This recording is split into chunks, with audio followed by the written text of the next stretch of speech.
If you want to conquer a huge goal, you have to have this one thing. I'm Casey Berglund, anti-diet dietitian, yoga teacher, and mentor at worthyandwell.com. Last week, I shared with you what sparked the 18,000 kilometer solo road trip I went on this summer.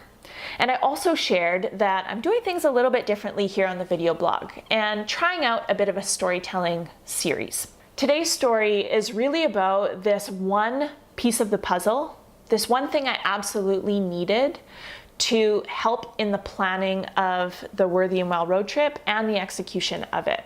But before I get to what that one thing is, let me start by saying this. I was raised to be fiercely independent. And as a Virgo, I tend to be a bit of a perfectionistic, pretty detail-oriented and a people pleaser. And I've always kind of been a jack of all trades, master of none type. You know, multi-talented, I could be good at a lot of things, and I worked hard. And so I always just thought oh, if I can just do it myself, I'll do a better job than letting anyone else in. I always liked autonomy. I kind of liked working in a silo and wasn't necessarily always the best at teamwork. In my mind, I thought that this absolutely served me, and it did in many ways. But as I moved into adulthood, I started to experience things like burnout, anxiety and stress, or feelings of being isolated, or just not having enough fun in what I was doing, almost like making things harder for myself than they needed to be. I would soon find that if I set big goals, I would be overwhelmed with all the things I thought that I had to do on my own. I know many new entrepreneurs can probably relate to that.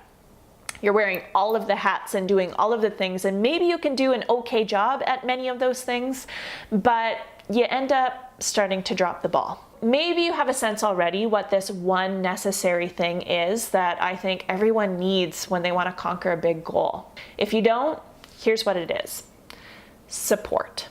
And I want to share with you today a story about 3 different types of support systems that I had in place that I think were critical for helping me to accomplish this big goal of driving across the country and spreading a message about mindful eating and living. And frankly, I think these 3 types of support systems could help anyone with any type of goal. So whether you're struggling with eating and body issues, or whether you want to move to your next level in business or in your career, it's super helpful to have people in your corner.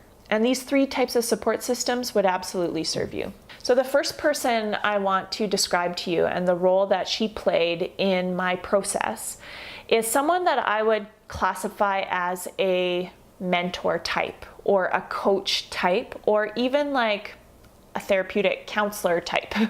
But the point here is that this person is someone that I saw regularly and worked with one-on-one.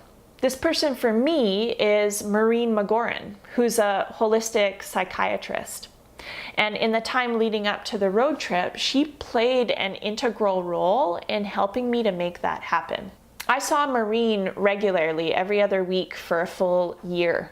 And much of what we worked on was looking at the sources of my own anxiety, stress, fear, limiting beliefs, or the sort of wounds that I developed over my life that held me back from allowing my true self to shine through.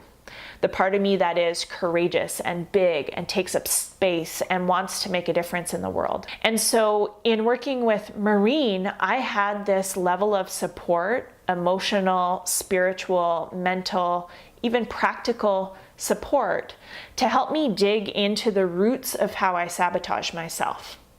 And without doing that one-on-one work, it would have been harder for me to have the confidence and the courage to go out into the world and be big and be myself, and also to build that connection with my faith, the connection with the kind of forces that are bigger than me, to trust that it would all work out okay.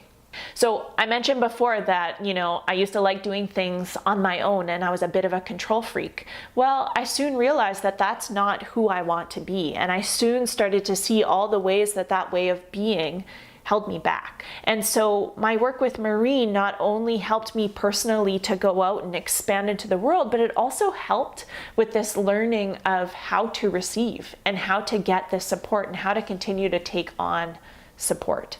For you, depending on the goal that you're working towards, this mentorship type of relationship might look a little bit different. If you're someone who struggles with your relationship with food and your body, it might be kind of having someone to hold a safe space for you to pop up the hood and take a peek underneath and figure out what's really going on with those eating and body issues. I know as someone who does this work myself and holds that space for other people, it's usually not as simple as keeping sugar out of the house and adding vegetables to your plate. There's other stuff going on. When you want to work through something quickly or get bigger results, having one person in your corner that you have a solid rapport and relationship with to hold you accountable and also to act as an encourager and give a little tough love is absolutely necessary. The second level of support is from someone like an assistant or an expert in their own domain, someone who is better at something than you are. So let me share an example. I'm thinking of one person right now, well, a couple of people, but my wonderful, we call her the customer happiness specialist, my assistant, Lane, is amazing. And if you've emailed Worthy and Well, you've probably spoken with Lane. But prior to just this year, leading up to the road trip, I was trying to do all of that email management and customer service work on my own. And what I realized is that I needed help and my time wasn't well spent in my inbox when I wanted to create something big like a workshop to tour across the country. And so Lane stepped in and there was a process of building trust for sure, but I soon realized that she could do things quicker and faster and better than I could, and it could free me up for the things that I really needed to spend my time in. And so for you, again, I'm giving business examples, but this could be someone that you outsource your house cleaning to if you feel like you can't plan meals because you're always spending that time cleaning the house. Now, I get that these things cost money, but you have to think like, what is the return on investment, not just from a monetary or financial perspective, but from a time and quality of life perspective. I see so many women that I work with trying to do all the things all the time, including the things that they hate doing and the things that maybe they're not that good at doing. So maybe there's a way to outsource some of the work that's keeping you as a busy bee and holding you back from doing the things that you really need to or want to do. Maybe there's someone who you could ask for assistance. And again, this may be a paid person and it may not be. It might be your mother-in-law or someone else. But I found having that assistance and paying someone to support me, it helped me to have skin in the game, but really it freed me up to do more of my best work. It freed me up to practice being in that bigger space of myself, if that makes sense. And the third type of support that I think is absolutely critical is support that I would almost just classify as like a little bit random or vast. So from friends. I had friends that came and helped to put curtains up because I was Airbnb-ing my place out while I was gone. I had a friend, Andrea, who took photos for me so that I could use them in social media on my trip. I had friends that cooked me dinner while I was like creating the sales page for the trip. Those people are super important, but then also just your broad networks. I put a post on Facebook initially when I wanted to do this trip just to scan kind of the audience and say, who are your connections, to help with finding studios and spaces where I could host my workshops. And so many people replied and wanted to help. People in general and these relationships that we sometimes take for granted are so important. And we have to remember that it feels so good to give.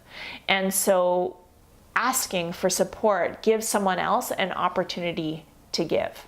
I think support is one of those absolutely necessary pieces if you really want to conquer a big goal. The different types include a mentorship or coach or therapist type of role, someone you might pay, a assistant or someone that you would outsource work that you're not best in the world at type of role. So letting other people take on the tasks that just suck up too much time and energy. And the third type of support are those like broad, vast networks, your family, your friends, the friends of friends, the Facebook friends, the social media friends. All of those people have value.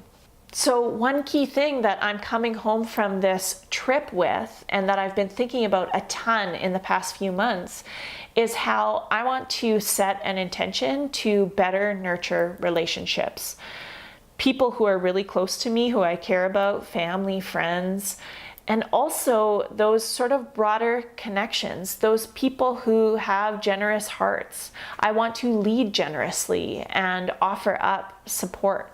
This really is what makes the world go round. The network, your network, really matters. I challenge you to ask yourself these questions. Are you trying to go it alone? Are you doing it all and thinking that you need to do it all to have it all? Are you perhaps holding yourself back from achieving your big goals by thinking that you should be able to do it alone? And I invite you to consider asking yourself also, where could I get support? What type of support do I need? How can I get started? What might be that first step? If you're looking specifically for support to help you feel free in your relationship with food and your body so that you can really dig into what your purpose is and what your truth is, and so you can show up in the world as a truer version of yourself, then you might be a good fit to apply for a free Worthy and Well assessment. You can do that at worthyandwell.com/assessment. I also have a couple really exciting workshop series coming up in Alberta. So if you're in Calgary and Edmonton, I apologize, I missed you on the Cross Canada road trip, but luckily you're local and I've got something very special for you. I have a 4-part Yoga for Mindful Eating and Living workshop series here in Calgary on October 14th and 15th, and in Edmonton, October 20th to 22nd. So check out worthyandwell.com/YMEL workshops for more information and get yourself signed up ASAP. That's all for today. I'll talk to you soon. Take good care.